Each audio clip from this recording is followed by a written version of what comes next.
இன்றே டவுன்லோட் செய்து உங்கள் ஃபேவரட் ஷோக்களை என்ஜாய் பண்ணுங்க. இப்ப சொல்றேன்டா. ஆமா, நான் தான் ஆக்சிடென்ட் பண்ணேன்.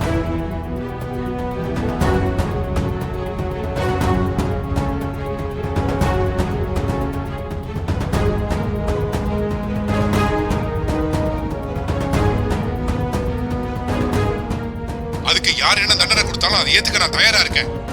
அதான் இவ்வளவு தெளிவா பேசியிருக்காரு. என்ன ராகவன், நீங்க தான் ஆக்சிடென்ட் பண்ணதா?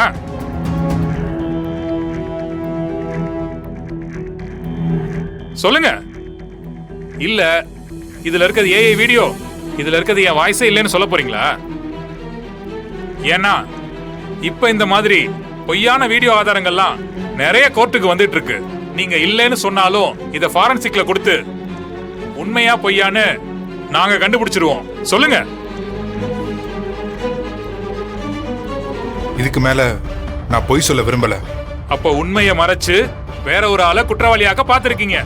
இது எவ்வளவு பெரிய தப்பு தெரியுமா? மை லார்ட், இத இவர் வேணும்னே செய்யல. அது தெரியாம நடந்த விபத்து. இது தெரியாம நடந்துச்சோ தெரிஞ்சு நடந்துச்சோ, தான் பண்ணின ஆக்சிடென்ட்ட இன்னொருத்தர் பண்ணினதா ஜோடிச்சது தப்பு தானே? ஐயா, ஆக்சிடென்ட் நடந்தப்ப கார்ல மாறன் ராகவன் 2 பேரும் இருந்திருக்காங்க. தான் அண்ணன் ராகவனோட நற்பெயருக்கு கலங்கம் வந்துடக்கூடாதுன்னு தான் அவர் தம்பி மாறன் தானாவே தான் ஆக்சிடென்ட் பண்ணதா சொல்லிட்டாரு. ராகவன் அப்ப இருந்த மனநிலையில அவரால் உண்மையை சொல்ல முடியல. மற்றபடி நடந்தது ஒரு ஆக்சிடென்ட். அதை கருத்தில் கொண்டு விசாரணை முடிகிற வரைக்கும் ராகவனுக்கு ஜாமீன் கொடுக்கும்படி. எதுக்கு? சாட்சிகளை கலைக்கிறதுக்கா? ஐயா கொஞ்சம். அதான் முழுசா சொல்லிட்டேனே, அப்புறம் என்ன கொஞ்சம்? அடுத்த கேஸ் எடுங்க. வா.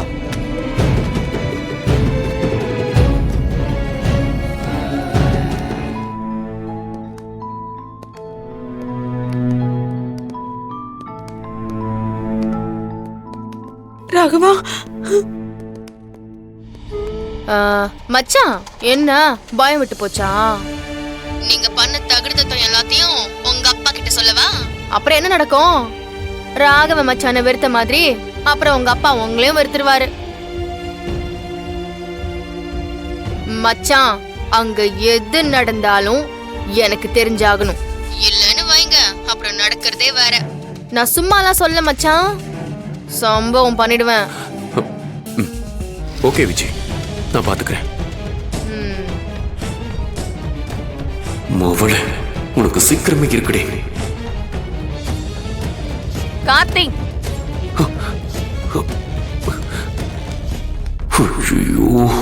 இவ வேற பாத்துட்டாலே. பிருந்தா. அம்மா, ஓகே சொன்னேன்னு சொன்னீங்கல்ல, எதுக்கு ஓகே சொன்னீங்க? கார்த்திக், உங்க 2 பேருக்குள்ள என்ன இருக்கு? எதுவா இருந்தாலும் இப்பவே சொல்லிருங்க. ஐயோ பிருந்தா, அதெல்லாம் ஒண்ணும் கிடைக்காது. மறைக்காம உண்மையை சொல்லுங்க கார்த்திக். நானும் கொஞ்ச நாளா பாத்துட்டு தான் இருக்கேன். உங்க நடவடிக்கையே சரியில்லை. எப்ப பார்த்தாலும் தனியா போய் உட்காந்து சிரிச்சு பேசிட்டு இருக்கீங்க. என்னாச்சு? என்ன நீ பிருந்தா? மாமா, அக்கா, இவரை பாருங்களேன். கார்த்தி எப்ப பார்த்தாலும் அந்த விஜய் கூடயே பேசிட்டு இருக்காரு. அன்னைக்கு தான் போன் பண்றான்னு பார்த்தா இன்னைக்கு போன்ல பேசிட்டு இருக்காரு. என்ன நடக்குது இவங்க 2 பேருக்குள்ள? அதெல்லாம் ஒரு பிளான் தான். மோரோ பிளானா? என்ன பிளான்? அது பிருந்தா, அது ஒண்ணும் இல்ல பிருந்தா. அந்த விஜய் எப்படினாலும் ஏதாவது பிளான் பண்ணிட்டு இருப்பால. இந்த மாதிரி இவங்க 2 பேருக்குள்ளயும் சிண்டு முட்டி விட்டா தானே நடக்கும் ஏதாவது பிரச்சனை. நீ இதெல்லாம் பெருசா எடுத்துக்காத, சரியா? ஆமா. ஏன் பிருந்தா, கார்த்தி பத்தி உனக்கு தெரியாதா? என்னடி நீ? இப்போதைக்கு ராகவ மாமாவை எப்படி வெளியே கொண்டு வரணுங்கிறத தான் நம்ம யோசிக்கணும். இவெல்லாம் ஒரு ஆளுன்னு இவளை பத்தி எல்லாம் யோசிச்சுட்டு இருக்காத. ஆமாமா, இதெல்லாம் நீ பெருசா எடுத்துக்காத. டேய், கூட்டு போடா. சரிடா, கூட்டு போடும். நீ வா பிருந்தா. கொஞ்சம் விட்டு அவகிட்ட உளறி இருப்ப. ஒருவேளை உங்க அண்ணனுக்கு சம்பந்தப்பட்ட பொண்ணு யாராவது இருப்பாங்களோ? தெரியலையடா.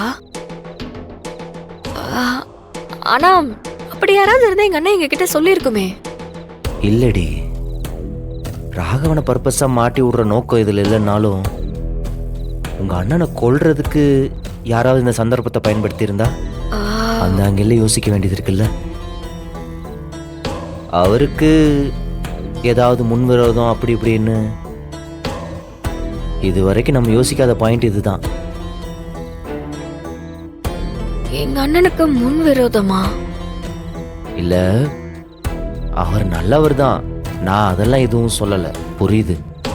ஆனா எப்பவுமே நல்லவங்களுக்கு தான் எதிரிங்க அதிகம், அதுவும் கண்ணுக்கு தெரியாத எதிரிங்க ரொம்ப அதிகம். அதனால தான் கேட்குறேன். சரி, அந்த ஆங்கிளையும் நம்ம விசாரிக்கலாம். நீ ஃபர்ஸ்ட் சாப்பிடு. சரி, நான் வேணா ஒரு ஆம்லெட் போட்டு எடுத்துட்டு வரவா? அதெல்லாம் ஒன்றும் வேணாம். டேய், நீ சாப்பிடாம இருந்து உடம்புக்கு எடுத்துப்பியா? இரு, நான் போய் ஆம்லெட் போட்டு எடுத்துட்டு வரேன். சாப்பிட ஒழுங்கா. எங்க அண்ணா லவ் பண்ணுச்சுதான். ஓ, அப்ப லவ்வர் இருந்தாங்களா? எங்க கிட்ட ஸ்பெசிபிக்கெல்லாம் சொன்னதில்ல, ஆனா அரசல் பரசலா கேட்டிருக்கேன். ரோஸ் மெரின்னு ஒரு பொண்ணை லவ் பண்ணுச்சு. அவங்க வீடு கூட போலீஸ் குவார்டர்ஸ்ல தான் இருக்கு. அவங்கள தான் அண்ணன் விரும்புச்சு. அடி பாவி, சின்ன இவ்வளோ நாள் இதை என்கிட்ட சொல்லவே இல்லையேடி. நீ கேட்கவே இல்லையே. ஏதாவது பேசிக்கிட்டு. அதை விட இப்ப இந்த லவ் மேட்டர் எல்லாம் பெருசா ஒண்ணும் இல்லடா. ஏன்னா எங்க அண்ணனோட லட்சியமே எங்க 3 பேரையும் நல்லபடியா செட்டில் பண்ணிட்டு அதுக்கப்புறமா அதை பத்தி யோசிக்கலான்னு தான். அதனால அவங்களுக்குமே எங்க அண்ணன் முழுசா ஹோப் எல்லாம் கொடுக்கலடா. என் அண்ணனோட டெத்துக்கு கூட வந்திருந்தாங்க. பாவம், ஓரமா உட்காந்து அழுதுகிட்டு அப்படியே போயிட்டாங்க. சரி, உனக்கு அவங்கள பத்தி வேற என்னெல்லாம் தெரியுமோ அதெல்லாம் கொஞ்சம் சொல்ல, யூஸ் ஆகும்.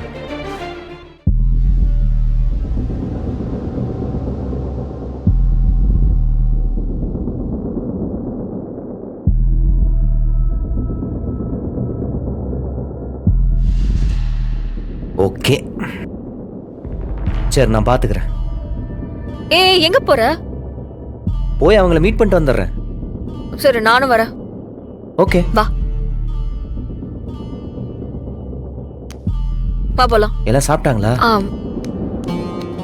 இங்க பாரு மேரி, நீ சொல்ல போற உண்மையில தான் ஒருத்தனோட வாழ்க்கையே இருக்கு. கொஞ்சம் சொல்ல. என்ன நான் சொல்றது? உனக்கு பாண்டியன் எத்தனை நாளா தெரியும்?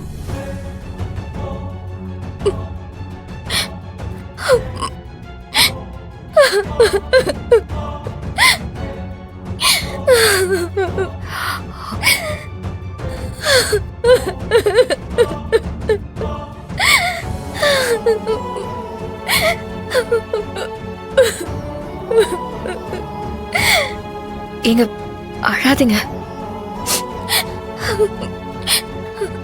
5 வருஷமா தெரியும். ஆட்டோல சவாரி போகும்போதுதான் பழக்கம்.